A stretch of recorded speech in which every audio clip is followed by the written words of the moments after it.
नमस्कार साथियों, मैं आपका सतीश हो गया था। साथियों, आज क्रांतिकारी की सीरीज में मैं आपको महान क्रांतिकारी, हमारे सबके आदर्श 1857 क्रांति के महान हीरो, प्रथम स्वतंत्रता सेनानी श्रीमान मंगल पांडे जी के बारे में आपसे बात करना चाहता हूँ। आज की कहानी, आज मैं श्री मंगल पांडे जी के बारे में आपको बताना चाहता हूँ। साथियों, सबको पता है कि मंगल पांडे जी कौन थे, इसमें ज्यादा वो बात नहीं है। सबको पता है 1857 क्रांति के महान हीरो थे, यानी अपने देश में क्रांति की जो आग वो मंगल पांडे जी ने जलाई थी। तो आज थोड़ा बहुत संक्षेप में मैं आपको मंगल पांडे जी का बारे में बताना चाहता हूँ, उनका जीवन चरित्र आपके बारे में बताना चाहता हूँ। दोस्तों, मंगल पांडे जी का जन्म 19 जुलाई 1827 को अपने उत्तर प्रदेश के बलिया जिले के नगमा गांव में हुआ था। उनके फादर का नाम, उनके पिताजी का नाम दिवाकर पांडे जी था।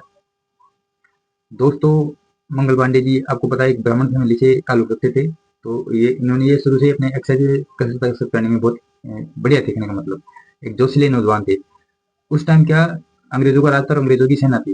तो ये भी एक इनमें कहने का मतलब है कि योद्धा के रूप से तो ये देखा कि मैं मेरा जीवन किस प्रकार व्यतीत करूँ। तो ये जल्दी ही, कहने का मतलब इनकी विचारधारा होगा कि मैं फौज में जाऊँ। तो ये इन्होंने उस टाइम में लगभग 1839 में जब इनकी उम्र 22 वर्ष थी, तो इन्होंने फौज में भर्ती होने का निर्णय लिया और ये फौज में भर्ती हो गई।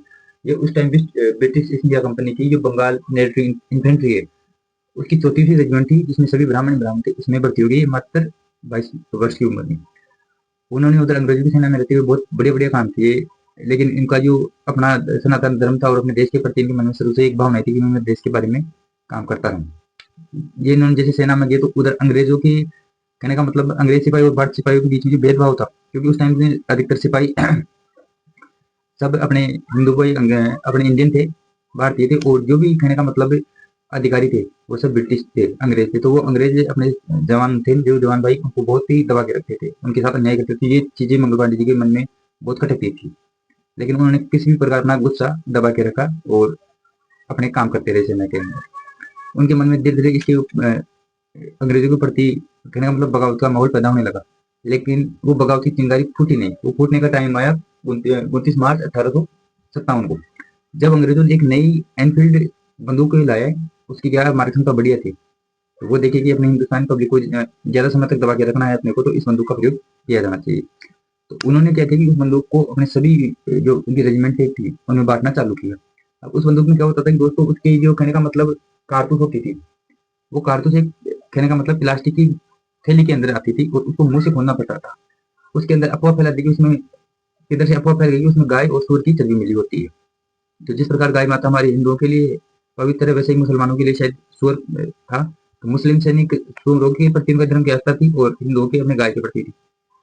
तो उन सैनिकों ने इसके लिए मना कर दिया, खासकर मंगल पांडे जी ने। वैसे मंगल पांडे जी एक ब्राह्मण फैमिली से आते थे, वो इस चीज को बहुत ज्यादा मानते थे और मानना भी चाहिए था उनको। तो उन्होंने, कहने का मतलब, सबसे पहले इस बंदूक का विरोध किया। इस बंदूक में क्या, उस कहने का मतलब जो कारतूस आता है उसको मुंह से खोल के, फिर उसको बंदूक के जो अपने, कहने का मतलब, चैम्बर था उसके अंदर डाल के फिर एक लोहे की छड़ी से ठोकना पड़ता था। उसके बाद वो फायर होती थी। तो इस प्रकार से वो विद्रोह की शुरुआत हुई। तो मंगल पांडे जी ने, कहने का मतलब, इसको मना कर दिया और 29 मार्च 1857 को उन्होंने इसके लिए मना कर दिया और अंग्रेजों के खिलाफ बगावत कर दी। और वहीं पे 2 अंग्रेज अधिकारियों को मार डाला। उसी बंदूक से फायर करके 2 अंग्रेज अधिकारियों को तुरंत ही मार डाला। ऐसे करते ही तुरंत अंग्रेजों में एक दहशत फैल गई कि ये ऐसा कुछ हो गया।